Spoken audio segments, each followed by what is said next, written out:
हरिओम हरे कृष्ण। हिंदू मान्यताओं में अक्सर विवाह के समय कुंडली के मिलान को बहुत महत्व दिया जाता है। कई बार तो अच्छे खासे रिश्ते एक दूसरे के लिए जो बहुत उपयुक्त थे होते होते इसलिए रह जाते हैं, विवाह इसलिए टूट जाते हैं कि कुंडली अच्छे से नहीं मिलती। लेकिन क्या यदि हम ध्यान से देखें, इस बात को कह सकते हैं कि जो विवाह अच्छे तरीके से कुंडली मिलाकर किए गए हैं वो सारे के सारे विवाह सफल विवाह हुए हैं? या फिर ऐसा कह सकते हैं कि जो विवाह बगैर कुंडली मिलाए होते हैं वो सारे के सारे असफल होते हैं? अगर आप व्यवहारिक पक्ष पर देखोगे तो कुंडली मिलाने के बहुत सारे आपको लाभ नजर नहीं आएंगे। ना ही आप ऐसा कह सकते कि कुंडली ना मिलाने की वजह से बहुत सारी दिक्कतें सामने आई हैं।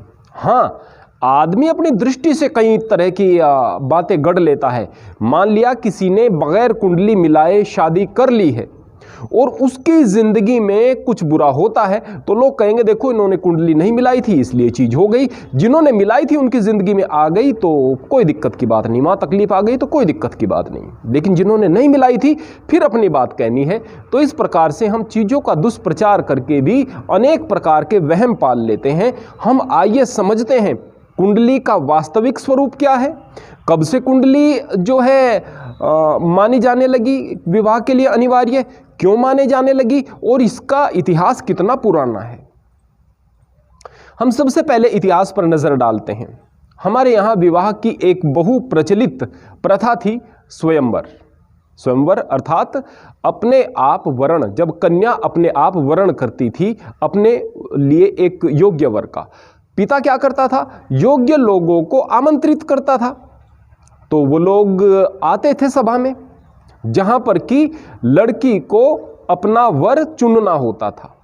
अब वहां पर जो लोग आमंत्रित किए वो तो आते ही थे, जो आमंत्रित नहीं किए उनके भी प्रवेश की अनुमति होती थी वर्णानुसार। तो इस प्रकार से यह एक स्वयंवर की प्रथा थी। क्या इस प्रथा में आप लोगों ने कभी ऐसा सुना है कि किसी व्यक्ति ने स्वयंवर की शर्त को भी पूरा कर दिया, अगर कोई शर्त थी, और फिर वहां पर उनकी कुंडली पूछी गई और कुंडली की वजह से उस कन्या ने जिसका स्वयंवर था उसको वरमाला डालने से मना कर दिया या इनकार कर दिया या वो शादी नहीं हुई, वो स्थगित हो गई इत्यादि? ऐसी कोई भी बात आप लोगों को देखने सुनने को नहीं मिलेगी। अर्थात कुंडली का उस जमाने में कोई महत्व नहीं हुआ करता था। अब कहें कि राजा तो देख कर बुलाते थे, जिनकी कुंडली मिलती थी वही बुलाते थे, ये बात वो लोग कहेंगे जिन्होंने अपनी ही बात को साबित करने की एक बात ठान रखी है। इस तरह के बहुत सारे लोग होते हैं। अब आप ये देखें कि जब द्रौपदी का स्वयंवर हुआ था उस समय देश से बड़े बड़े राजा आ रहे थे, लेकिन वहीं से अचानक पांडव जो कि ब्राह्मण के वेश में थे वो भी आ जाते हैं। अब राजा द्रुपद जो है वह तो इस बात की अपेक्षा नहीं कर रहा था कि कोई ब्राह्मण वेशधारी भी व्यक्ति आएंगे, ना उन्हें निमंत्रण भेजा गया था। तो इस प्रकार से वह स्वयंवर में प्रतिभाग भी करते हैं, स्वयंवर को अर्जुन जीतता भी है। तो इस प्रकार से आप समझ सकते हैं, और अनेक उदाहरण इस तरह के मिल जाएंगे कि इस तरीके से कहीं से भी व्यक्ति आते थे और योग्य वर का चुनाव जो है वो कन्या करती थी और बगैर कुंडली देखे विवाह हुआ करते थे। तो कुंडली का आपको जिक्र बहुत पुरानी हमारी संस्कृति में नहीं मिलेगा। हाँ, बाद में इन चीज़ों की प्रथाएं शुरू हुई। उसका कारण क्या था कि कुंडली किस जगह, किस ग्रह में, किस नक्षत्र में, किस जातक का जन्म हुआ है, उसके अनुसार उसके स्वभाव आदि का कुछ पता चल जाया करता था।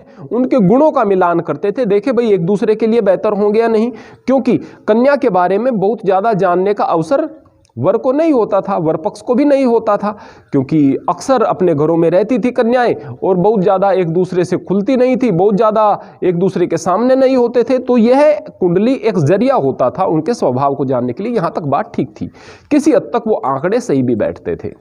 लेकिन जब कोई प्रक्रिया, कोई रीति, कोई रिवाज पुराना हो जाता है तो उसमें दोष आ जाते हैं। फिर वो दोष इतने ज़्यादा आने लगे कि उनके साथ बहुत सारे पाखंड जुड़ गए और फिर उन पाखंडों के चलते वो एक जटिल प्रक्रिया बन गई। फिर एक दूसरे के स्वभाव, एक दूसरे की चीज़ों को जानने की बजाय बस कुंडली एक कार्यवाही रहकर बनकर सामने आई, जो कि अवरोध बन गई लोगों के विवाहों में कई बार। और कई बार तो बहुत नकारात्मक चीज़ें सामने आने लगी, उसकी अनेक प्रकार के वहम लोगों के मस्तिष्क में पलने लगी। तो इस प्रकार से उसका एक विकृत रूप भी सामने आया, जो कि अक्सर बहुत सारी पुरानी प्रथाओं का आ जाता है। क्या कुंडली नहीं मिलाएं? वर्तमान में कुंडली मिलाने का तरीका अलग होना चाहिए। कुंडली का उद्देश्य है हम एक दूसरे के स्वभाव को समझें, एक दूसरे को जानें। अब अगर लड़का और लड़की एक दूसरे से विवाह करने जा रहे हैं तो आज की तारीख में कुंडली मिलाने का पहला चरण क्या होना चाहिए? लड़का लड़की की और लड़की लड़के की, और अगर घर वाले समझदार इतने हैं कि देख सकते हो, वो ऑनलाइन हिस्ट्री को भी देखें, उनके अकाउंट्स को देखें, कैप्शन देखें, जहाँ पर वो पिक्चर अगर किसी ने डाली हुई है अपनी सोशल मीडिया पर, वहाँ पर कैप्शन क्या लिखे हुए हैं। इससे आपको उनकी सोच का स्तर पता चलेगा, बहुत सारी चीज़ों का पता चल जाएगा। एक दूसरे के लिए आपको बेहतर लगे यह रिश्ता तो आप रिश्ता कर सकते हैं। एक दूसरे से बात करके विचार जानें, उनकी पसंद पूछें, पसंद से पता चल जाएगा, बात से पता चल जाएगा कि आप एक दूसरे के योग्य हैं या नहीं हैं। शौक देखें, लड़की के शौक क्या हैं, हॉबीज़ क्या हैं, लड़के के क्या हैं, इन चीज़ों से पता चल जाएगा। एक दूसरे से मिलते हों या एक दूसरे के मार्ग में बाधाएं ना बनते हों, अड़चन ना बनते हों तो शादी करें।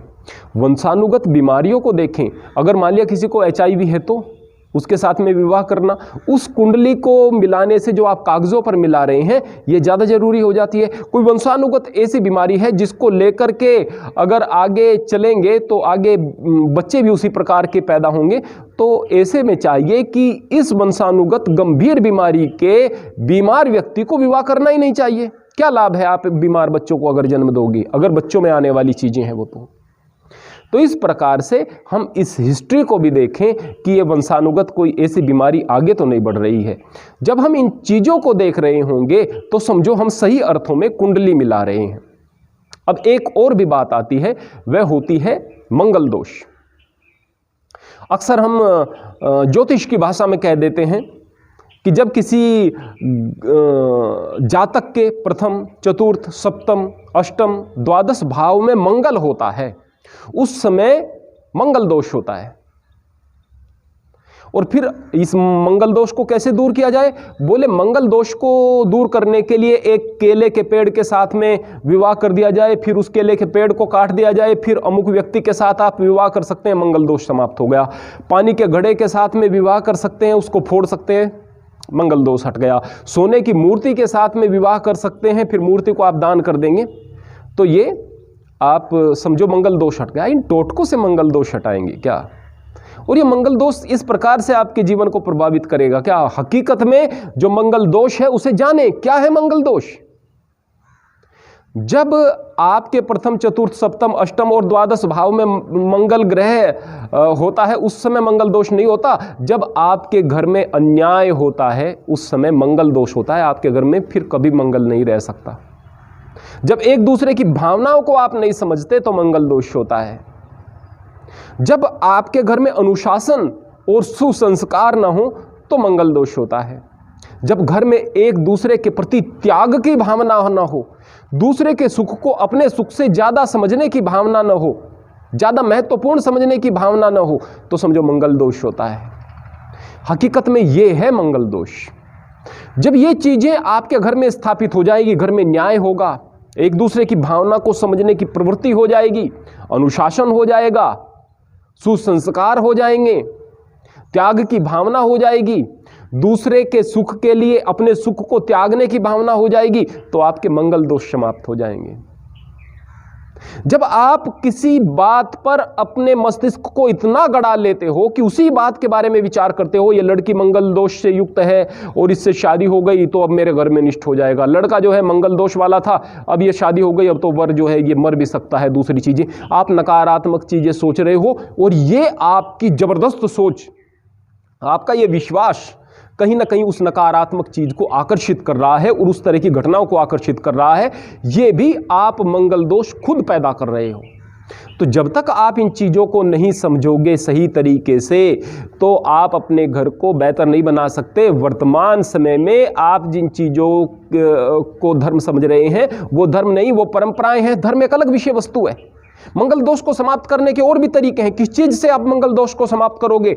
धर्म से समाप्त होगा, संस्कार से समाप्त होगा, प्रभु भजन से समाप्त होगा, कर्तव्य परायणता से समाप्त होगा। ये हैं मंगल दोष के समापन के उपाय। आप कहेंगे कि पेड़ के साथ शादी हो गई, पेड़ को काट दिया, देखो भाई ये समाप्त हो गया, इसका वर अब मंगल दोष समाप्त। अरे भाई, ये किस तरह की बुद्धि की बात आप कर रहे हो?